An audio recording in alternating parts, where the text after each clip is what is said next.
अगर आप SSC GD के एग्जाम की तैयारी करना चाहते हैं तो आप बहुत सही जगह पर आए हैं, क्योंकि मैं आप लोगों को इस वीडियो में बताने जा रहा हूं कि एसएससी जीडी 2027 को लेकर के जो नोटिफिकेशन आउट होने की संभावना आ रही है, तो कब तक वो नोटिफिकेशन आउट हो सकता है इस वीडियो में आपको बताऊंगा। साथ ही साथ इस वीडियो में वो सारी रणनीति आपको बताने वाला हूं जिससे कि आप एसएससी जीडी के एग्जाम में पहली बार में ही सिलेक्शन ले सकते हैं। पूरी स्ट्रेटेजी, पूरा सिलेबस, सारा कुछ इस वीडियो में बताने वाला हूं। मेरा नाम है विवेक चौधरी और आप देख रहे हैं कंपटीशन गुरु यूट्यूब चैनल। आइए समझते हैं वैकेंसीज को। सबसे पहले प्यारे दोस्तों, हमें इस साल कितनी वैकेंसी आने वाली है ये जानना बहुत जरूरी है। तो इसके लिए हमें चलना पड़ेगा 2026 में जो वैकेंसी आई थी उनके बारे में थोड़ा समझते हैं। आप जानते हैं कि 2026 की वैकेंसीज को लेकर के अभी फाइनल आंसर की आ चुकी है और टोटल जो वैकेंसी थी वो 25,000 के आसपास थी, यानी 25,000 टोटल आपके पद आए थे। लेकिन अनाउंसमेंट जो हुआ था, शुरुआत में बताया जा रहा था कि 93,139 पद आने वाले हैं, लेकिन वो वैकेंसीज कितनी आई? केवल 25,000। हालांकि आप लोग देखें कि 93,000 में से केवल 25,000 वैकेंसी आई है, तो आप इस संख्या में से इस संख्या को माइनस कर दें, करीब इतनी वैकेंसी आप लोगों की आने वाली है इस वर्ष यानी 2027 में। नोटिफिकेशन तो इसी वर्ष आ जाएगा। वैकेंसी पेपर आप लोग जानते हैं फरवरी के आसपास होता है, 2027 में फरवरी के आसपास होगा। तो अभी आपके पास बहुत अच्छा समय भी है, आप अच्छे से तैयारी कर सकते हैं। तो 2027 में जो अनुमानित बताया जा रहा है कि 50,000 से लेकर के 70,000 के आसपास आप लोगों के पद आ सकते हैं। शुरुआत में जब वैकेंसी आएंगी, नोटिफिकेशन आउट होगा, तो हो सकता है ये पद कम दिखाई दें, लेकिन बाद में ये बढ़ जाते हैं। इस बार भी बढ़ सकते हैं और ये बाद में जो है 2027 में भी जब वैकेंसीज आएंगी, शुरुआत नोटिफिकेशन के टाइम में जो अक्टूबर के आसपास बताया जा रहा है नोटिफिकेशन आएगा, तो उस समय हो सकता है कि कम हो जाए, लेकिन बाद में ये बढ़ जाएंगे। तो इतने पद आप लोगों के लगभग आने वाले हैं। इसके लिए आपको बता देता हूं कि क्वालिफिकेशन क्या होनी चाहिए, ये सबसे पहला आपको समझना चाहिए। तो क्वालिफिकेशन को लेकर के आपके पास 10th पास होने चाहिए, आप कम से कम 10th पास होने चाहिए। और एज जो आपका क्राइटेरिया है वो 18 साल कम से कम होना चाहिए। ऐसा ना हो आपने 10वीं तो कर ली लेकिन हो अभी आप 17 साल के, तो आप यहां फॉर्म नहीं भर सकते। तो यहां पर आप देखें एज को लेकर के एज लिमिट क्या है, तो यूआर कैटेगरी यानी जर्नल वालों की और ईडब्ल्यूएस, क्योंकि ईडब्ल्यूएस जो बनता है वो जर्नल वालों का ही बनता है। ईडब्ल्यूएस में एज को लेकर के कोई रिलैक्सेशन नहीं होता है, नंबर को लेकर के हो जाता है। तो ये जो है आपकी 18 से 23 वर्ष होती है यूआर कैटेगरी में। ओबीसी की बात करूं तो 18 से 26, यहां 3 साल की छूट होगी। और एससी और एसटी में 18 से 28 वर्ष यानी यहां 5 वर्ष की छूट होगी। लेकिन यहां आप लोगों को जो सर्टिफिकेट बनवाना है वो नेशनल लेवल का चलेगा, आपका स्टेट लेवल का नहीं चलेगा। ओके, इस बात का ध्यान रखना आप लोग, ठीक है। और जरूरी जो दस्तावेज हों, आपके जो डॉक्यूमेंट हों, वो सेंट्रल का कास्ट सर्टिफिकेट होना चाहिए और मूल निवास प्रमाण पत्र अभी से बनवा कर रखें। ईडब्ल्यूएस का फायदा उम्र में नहीं, मेरिट कट ऑफ में मिलता है। जैसा कि मैं पहले ही बता चुका हूं कि ईडब्ल्यूएस जो है वो केवल नंबर के लिए होता है कि भाई थोड़े बहुत नंबर पे, कम नंबर पे मेरिट लग जाती है, लेकिन एज को लेकर के यहां कोई लाभ ईडब्ल्यूएस से नहीं होता, मैं पहले बता चुका हूं, ठीक है भाई। इसके बाद आते हैं आगे जो यहां सबसे पहले जरूरी पॉइंट है वो ये है कि सिलेक्शन प्रक्रिया क्या होती है, सिलेक्शन का प्रोसेस क्या होता है, ये जानना अत्यंत जरूरी है। तो सबसे पहले शुरुआती जब आप फॉर्म भरेंगे, अगर एलिजिबल हैं फॉर्म भरने के लिए, तो आपका सीबीटी टेस्ट होगा, यानी कंप्यूटर बेस्ड टेस्ट होगा और ये ऑनलाइन परीक्षा होती है, ठीक है। आप कंप्यूटर पर बैठेंगे और कुछ सिलेबस आपको दे रखा होगा, कुछ क्वेश्चंस आपको दे रखे होंगे, वो सॉल्व करने हैं। अब ये क्वेश्चन किस सब्जेक्ट से होंगे ये आगे चल के हम सिलेबस जब डिस्कस करेंगे तब बताएंगे। जब आप ये पास कर लेते हैं, एग्जाम क्वालिफाई कर लेते हैं, तो फिर आपका पैट होता है। पैट मतलब होता है फिजिकल इफिशियंसी टेस्ट, यानी आपकी रनिंग वगैरह जो होती है वो होती है, ठीक है। शारीरिक मापदंड और दौड़, चेस्ट आपकी जो है मेजरमेंट होती है, हाइट मेजरमेंट होती है ना, वेट वगैरह भी होता है, ज्यादा कमजोर होगा तो वेट भी देख लिया जाता है। तो इस तरह से रनिंग वगैरह भी होती है, सारी चीजें। उसके बाद जब आप ये सारी चीजें पास कर लेते हैं, पीटी और पीएसटी पास कर लेते हैं, तब आपका डॉक्यूमेंट वेरिफिकेशन होता है, यानी कि आपके कागज चेक होते हैं कि जो आपने कागज लगाए हैं वो सही हैं, कहीं झूठे तो नहीं है, या जो आए जाती हैं सारे के सारे यहाँ पर चेक होते हैं। उसके बाद में आप आएंगे, लास्ट में आपकी डॉक्टरी होती है, यानी मेडिकल होता है। और मेडिकल आप लोगों का आप जानते हैं एसएससी जीडी के अंदर अच्छे लेवल का होता है, जैसे आर्मी में होता है सेम ऐसा ही इसके अंदर होता है। तो आपकी आंख, नाक, कान और हाथ, पैर ये सब स्वस्थ होने चाहिए, है ना, तब आप जो है आगे के लिए एलिजिबल होंगे। और मेरिट का 100% आधार केवल लिखित परीक्षा है और किसी से कोई लेना देना नहीं है। अगर नंबर अच्छे आ जाते हैं, यानी अब मान के चलिए आप एग्जाम ही क्वालिफाई ना कर पाए, ठीक है, तो आप इसमें से किसी में पास नहीं हो सकते। सबसे पहला क्राइटेरिया यही है। ये तो नॉर्मल सबको पास करने ही करने हैं, इनसे नंबर पे कोई फर्क नहीं पड़ेगा कि भाई अगर हमने ये अच्छा कर दिया, दौड़ अच्छी कर ली तो नंबर बढ़ जाएंगे, नहीं, वो सारी चीजें नहीं होंगी। वो लिखित परीक्षा पर आधारित ही सारी चीजें हैं। इसके बाद बात कर लेते हैं दोस्तों कि परीक्षा पैटर्न में संभावित बड़ा बदलाव हुआ है। वो बदलाव आप जान जाओगे तो आपको पता लगेगा किस तरीके से डील करना है आगे की सिचुएशन को। तो सबसे पहली बात यह है कि अब से पहले जो आपके पेपर हुआ करते थे उसमें कोई सेक्शन वाइज टाइम नहीं था। जैसे मैथ को आप कितनी भी देर में कर सकते थे, जितना समय आपको पेपर में दिया जाता है आप पूरे समय में मैथ ही कर लो, चाहे पूरे समय में रीजनिंग ही कर लो, कोई टेंशन नहीं थी। लेकिन अब आपका जो स्लॉट है वो 15 मिनट तक काम करेगा और 15 मिनट के बाद ऑटोमेटिक वो बंद हो जाएगा। तो ऐसे आप लोग देखो, कुल आप लोगों के 80 प्रश्न आते हैं, ये 60 मिनट में आपको सॉल्व करने होते हैं। तो 15 चौके 60, यानी 15-15 मिनट के आप लोगों को स्लॉट्स मिलेंगे। अगर आप देखिए मैथ सॉल्व कर रहे हैं तो 25 मिनट पहले आपको मिल जाते थे, ठीक है, यानी 25 मिनट में आप सॉल्व कर सकते थे, 20 मिनट में सॉल्व कर सकते थे, 30 मिनट में सॉल्व कर सकते थे, है ना। ये रीजनिंग का हाल यही था। रीजनिंग में भी आप जो कठिन क्वेश्चन हुआ करते थे उनको 2-2 मिनट 3-3 मिनट लगा दो, कोई दिक्कत नहीं। लेकिन अब पैटर्न बदल गया। हर विषय के लिए जो है वो सेक्शन टाइमिंग निर्धारित कर दिया है। यानी आपके मैथ के जो 20 प्रश्न आने हैं उनमें केवल 15 मिनट आपको लगानी है और 15 मिनट से ज्यादा समय लगाओगे तो स्लॉट ऑटोमेटिक बंद हो जाएगा। उसके बाद रीजनिंग को आप जानते हैं 20 क्वेश्चन है, तो इसके लिए भी 15 मिनट के अंदर अंदर ही खत्म करना होगा। तो इस चीज से हमें एक बात सीखने को मिलती है कि अब हमें जो मैथ पढ़ना है वो बहुत ज्यादा डीपली नहीं पढ़ना है, यानी कि शॉर्ट ट्रिक्स, शॉर्ट में जो क्वेश्चन बन सकते हैं उनको केवल हमें जो है छेड़ना है। और जो प्रश्न लग रहा है कि ये काफी देर लगा रहा है उसको हमें छेड़ना ही नहीं है।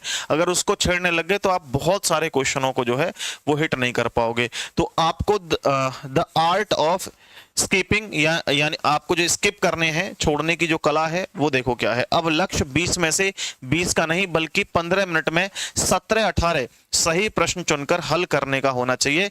2-3 समय जो बर्बाद करने वाले सवालों को तुरंत छोड़ना सीखना होगा। पहले हम क्या करते थे कि 20 क्वेश्चन आ रहे तो 20 ही सॉल्व करेंगे, चाहे 2-4-5 मिनट ज्यादा लग जाए। लेकिन अब ऐसा नहीं करना। ऐसा आप करोगे तो गड़बड़ में आ जाएगी कहानी। इसके बाद आप जानते हैं परीक्षा के लिए आपके 4 स्तंभ हैं, यानी कि सिलेबस में आपके 4 सब्जेक्ट हैं टोटल एसएससी जीडी के अंदर। वो कौन कौन से विषय हैं आप समझ लें। सबसे महत्वपूर्ण आप जानते हैं मैथमेटिक्स है, यानी मैथ्स, ओके। दूसरा महत्वपूर्ण सब्जेक्ट है रीजनिंग और तीसरा महत्वपूर्ण सब्जेक्ट है जर्नल स्टडी यानी जीके। और चौथा हिंदी या इंग्लिश। ये हिंदी या इंग्लिश जो लिखा हुआ है ये इसलिए है कि अगर आप हिंदी से भरना चाहें तो हिंदी से भर सकते हैं, जनरल हिंदी जो यूपी पुलिस वगैरह में आती है इस तरह से। और अगर आप इंग्लिश हिंदी नहीं पढ़ते हैं तो इंग्लिश से भी भर सकते हैं। तो यहाँ इंग्लिश जो है आपसे पूछी जाएगी। इनमें से कोई भी एक चुन सकते हैं आप, दोनों नहीं चुनने हैं, आपको एक ही चुनना होता है। यानी टोटल 4 सब्जेक्ट ही होते हैं। तो इन 4 सब्जेक्ट के 20-20 क्वेश्चन आते हैं। प्रत्येक विषय के 20 प्रश्न आते हैं और वो 20 प्रश्न 40 नंबर के होते हैं, यानी आपका एक प्रश्न 2 नंबर का होता है, ये ध्यान रखना, ओके। इसके बाद बात करते हैं कि हम सफलता का फॉर्मूला क्या है। देखिए आप लोगों को अगर सफलता हासिल करनी है, अगर या तो आप तैयारी की तरफ बढ़ो ही मत, और अगर बढ़ना है तो ऐसे बढ़ो कि 100% सिलेक्शन हो ही जाए।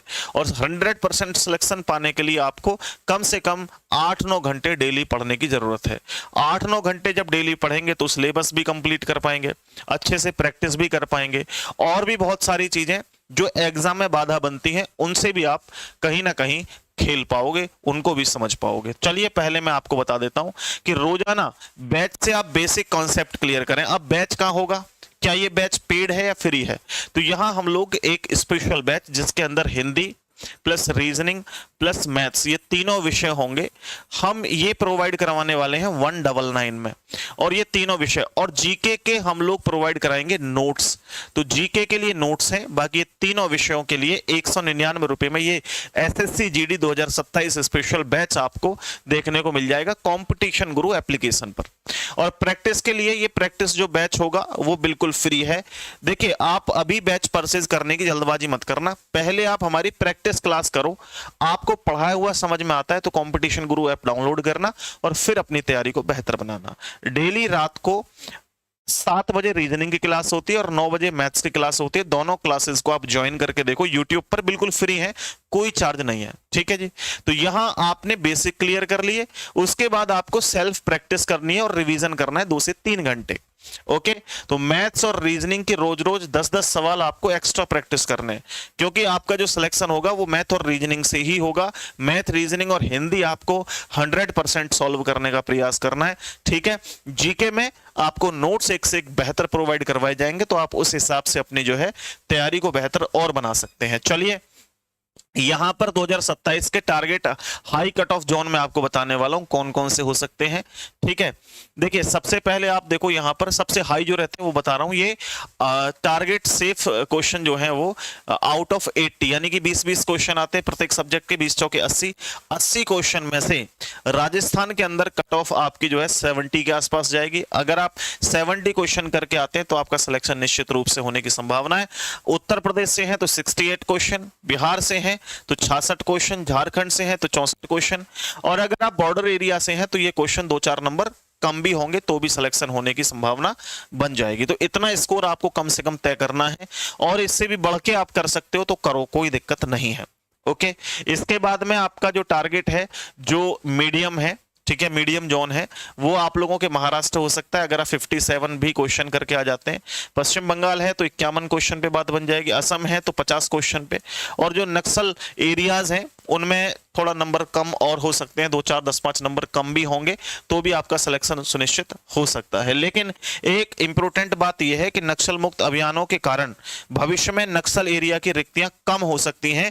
अंततः जर्नल एरिया के कट ऑफ को ही अपना मुख्य लक्ष्य मानकर जो है तैयारी करें। ऐसा ना करें हम तो टारगेट 40 का बनाते हैं, असम से भरेंगे, लेकिन हो सकता है वहां से रिक्तियां ना हो, वहां वैकेंसीज ही बहुत कम आए, तो फिर क्या करोगे, फिर गड़बड़ में आ जाओगे। तो अपनी तैयारी ये मान के चलो कि हमें 70+ क्वेश्चन हिट करने, उस हिसाब से अगर तैयारी करोगे तो सिलेक्शन आपका पक्का हो जाएगा मेरे भाई। कंपटीशन गुरु की अचूक रणनीति जो मास्टर प्लान है वो विवेक चौधरी के मार्गदर्शन में, यानी मेरे मार्गदर्शन में रहेगा।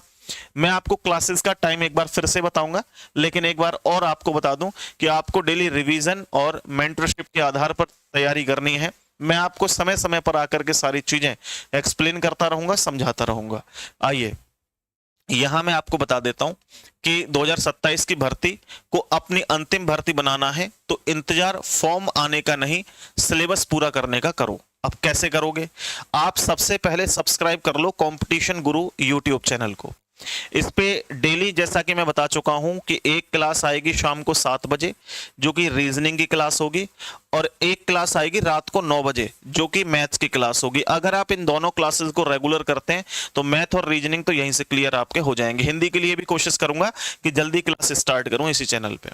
उसके बाद अपना टारगेट लॉक करें, अपने राज्य का टारगेट स्कोर अपनी स्टडी टेबल के सामने आज ही चिपका लें कि इतना हमें टारगेट अचीव करना है, इतना नंबर हमें लेकर के आने हैं। ठीक है, बेसिक कॉन्सेप्ट से पढ़ाई आज ही शुरू करें, कल पर न टालें कि कल से करेंगे तैयारी। ठीक है, हम आपके साथ हैं, अच्छे से मेहनत करो।